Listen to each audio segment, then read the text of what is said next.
Jean-Christophe Porte aux éditions City. Intouchable, rien n'est plus fort que les désirs de vengeance. Chapitre 1. Il retient ses phrases pour ne pas envenimer les choses. Les yeux fixés sur la route, ses grosses mains appuyées sur le volant. Ces mains que j'ai aimées autrefois, mais qui me dégoûtent presque maintenant.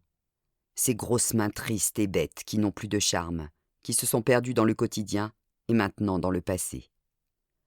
« Je pourrais pas rester longtemps », dit Michel, gêné par mon regard, la voix un peu sourde. J'avais compris. En partant de la gare, je lui ai laissé le volant, à cause sans doute d'anciennes habitudes. La vieille Ford sent le chaud et le vieux. Elle s'est racornie, mais je la garde. Vestige d'un passé dont je ne peux, ni ne veux me défaire. « Tu es sûr que tu veux pas conduire ?»« Mais oui, je suis sûr. Je te montrerai le chemin. »« Bien sûr que ça ira à l'hôpital. Pourquoi ça n'irait pas ?» Maintenant, il voudrait ajouter quelque chose, relancer la conversation, mais n'a pas d'idée. Et les petits immeubles du centre-ville défilent. Et il fixe la route, comme si c'était très important. 2 ans que je ne l'ai pas vu. C'est tellement étrange d'être à nouveau côte à côte. On dirait des acteurs fâchés qui veulent rejouer une pièce. Mais les mots sont anciens. La mise en scène ne colle plus. Elle n'a plus de sens. Même la bonne nouvelle, l'arrivée du bébé, ne change rien à l'affaire. La dérive a commencé 10 ans plus tôt. Ce soir où Manon a appelé. Ce soir où je n'ai pas réagi. Lui non plus d'ailleurs. Et je lui en veux toujours. Je lui en voudrais toujours. Nos vies se sont définitivement séparées quelques semaines plus tard, après l'assassinat de Manon. Assassinat. Je sais que ce n'est pas le bon terme, on me l'a souvent reproché, mais pour moi, c'est le seul valable. Je me détourne et passe en revue les enseignes ternies, les magasins fermés, les taches de gras sur les trottoirs pleins de poussière. Tous ces défauts que la lumière efface d'ordinaire. Plus loin, c'est toujours pareil à la sortie d'Antibes. Un carrefour idiot au-dessus du chemin de fer, avec les inévitables crétins qui forcent et qui finissent par bloquer tout le monde. La conversation avance sans but. Clara va bien. Le bébé aussi. Ça s'est super bien passé pour un premier. Oui, moi aussi, ça va. Ils m'ont repris chez Bernier. En fait, le truc de l'auto-entrepreneur, c'était pas si mal pour recommencer. Plaquiste, un peu d'électricité aussi. Et toi alors ? Je n'aime pas parler de Clara. Ça me fait trop penser à Manon, c'est plus fort que moi. Elles avaient 7 ans d'écart, elles étaient différentes et je faisais des différences entre elles. Je le savais, j'essayais de changer mais je n'y arrivais pas, ou bien seulement en surface.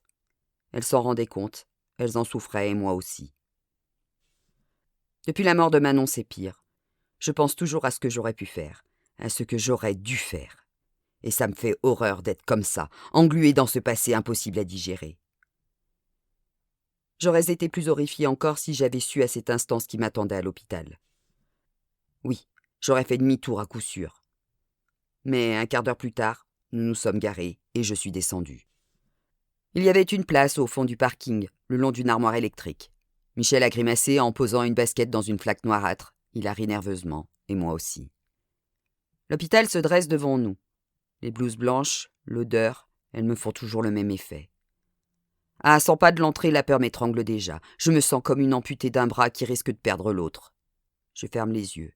Je m'arrête pour respirer. Et je repars en tentant de chasser mes souvenirs. Mais comment ? Je sais que c'est impossible. Impossible. Michel marche vite en traînant sa petite valise. Il a fait un effort pour être beau. Mais sa chemise propre le boudine. Autrefois, je me serais moqué de lui et il aurait ri. Mais pas ce matin. J'ai trop de mal ici. Un médecin barbu m'inspecte au passage. Il doit croire que c'est moi la malade à traîner comme ça la mine revêche à la remorque de mon mari. Mon expression le surprend. Agressive. Il se détourne. 2 femmes attendent dans le couloir de la maternité au premier étage. 2 mochetés à 20 ans et 20 kilos près. Avant, j'aurais ri d'elles, et Manon, et Michel, et Clara aussi. Clara qui ne m'a jamais vraiment ressemblé. Plus petite que moi et plus ronde. Alors que Manon avait ma taille, fine, le nez petit, le visage en triangle. Dans une porte vitrée, je vois le reflet d'une femme sans attrait, en débardeur et jean, taches de rousseur et cheveux à la Jeanne d'Arc, des plis aux commissures des lèvres. Mes rides du bonheur ne me servent plus. Je ricane et je grince, c'est tout.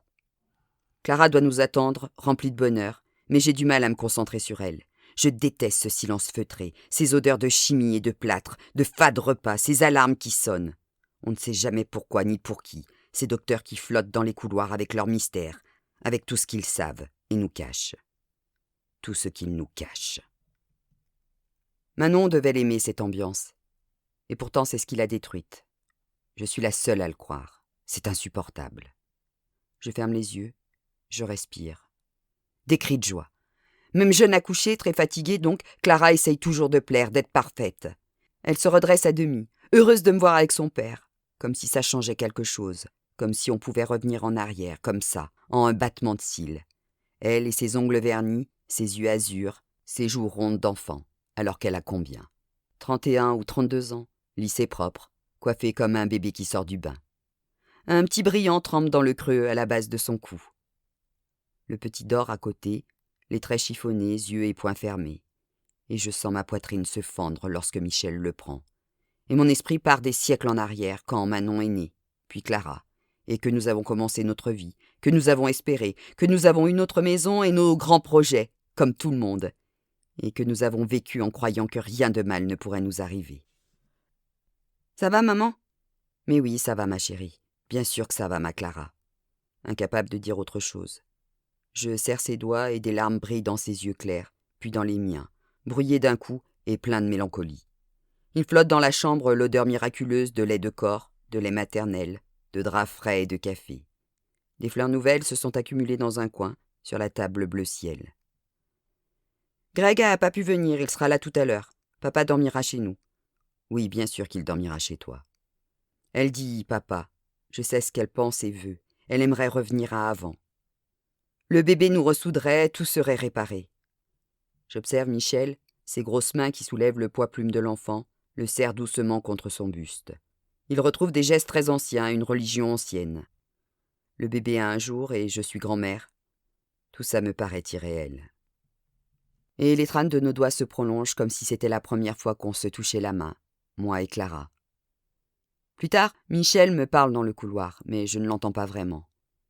Grands-parents, ça fait drôle, non ? Oui, bien sûr que ça fait drôle. Je sais ce qu'il voudrait que je réponde, mais non, tout ce bonheur ne me fera pas revenir en arrière. Au fond de lui, il le sait aussi. On ne replante pas les arbres arrachés. Il se détourne, l'œil humide. Et moi, je flotte dans un étrange état entre bonheur et peine. Après l'ascenseur, nous retrouvons le rez-de-chaussée, comme un tableau identique avec d'autres figures placées là. Malades, ambulanciers, visiteurs, chacun perdu dans sa vie. Tu me conduis chez Clara ? Oui, je te conduis chez Clara. Elle m'a donné ses clés, tu les garderas. Je suis certaine qu'il aimerait voir mon studio. Moi, je ne veux à aucun prix. Je réalise que j'ai un peu honte de ma nouvelle existence, triste et sans avantage. Et je le vois. Il est là, planté dans le hall, habillé en blanc, un fantôme du passé sur qui je me dirige avec Michel. Au début, c'est difficile à croire, même si ce n'est qu'un homme blond aux cheveux lisses. Michel me parle toujours d'un ton joyeux, presque content et confiant. Il faudrait refaire la chambre du bébé. Pas de problème, avec Greg, ce sera vite fait. Un jour ou deux. Cet après-midi, on pourrait acheter ce qu'il faut. Le son de la voix de Michel s'éteint tout doucement. Plus de son, le silence. Il est là, debout, comme un spectre en blouse blanche. Une apparition de cauchemar au coin de la cafétéria, dans des odeurs d'expresso, de panini. Sa face ovale un peu bizarre, lisse, hors du temps. Le type qui traverse tout, sur qui on retombe partout. Mon cœur fait un bond, ma vision se brouille et mes tempes bourdonnent. Le dos moite, une boule de haine à la gorge. Quelques pas encore. C'est bien lui, à 10 mètres. Décontracté, 2 stylos et un stéthoscope. Des papiers plein les poches. Sous la blouse, une chemise claire. Je ne l'ai jamais touché, jamais approché au point de le sentir. Il doit être sans odeur puisqu'il est sans âme. 2 femmes en tenue d'hôpital l'écoutent. Une blonde plus âgée, une brune aux cheveux frisés, de grands yeux noirs, de type méditerranéen. Sans l'entendre parler, je retrouve son arrogance intacte, la fascination qu'il exerce, son culot infernal et ce sourire mécanique de celui qui sait. Il ne m'a pas vu, ou au contraire, il m'a parfaitement reconnu. Il joue l'innocent en blouse blanche, et il se peut que son cerveau malade tourne déjà à toute vitesse, qu'il élabore un plan pour m'éliminer. Moi aussi. Encore 3 pas. En tendant la main, je pourrais le toucher. Je suis à sa hauteur. J'entends sa voix mêlée à celle de Michel à mes côtés. Je détaille ses lunettes fines à monture dorée, son nez droit, sa bouche qui remue. Une émotion puissante m'étreint, me parcourt du creux des reins à la nuque, me hérisse le poil. Peut-être que je vais m'évanouir, mais non, je passe, tout simplement, à côté de l'assassin de ma fille. Michel à ma droite, lui à ma gauche. Arrivé à l'entrée du hall, je me retourne, c'est plus fort que moi, et je me précipite, je rebrousse chemin, presque en courant, mais il n'est déjà plus là. Un immeuble vient de me tomber dessus. Pendant toutes ces années, j'ai voulu l'effacer, me dire, me persuader qu'il avait disparu, qu'il n'existait plus, qu'il n'exerçait plus.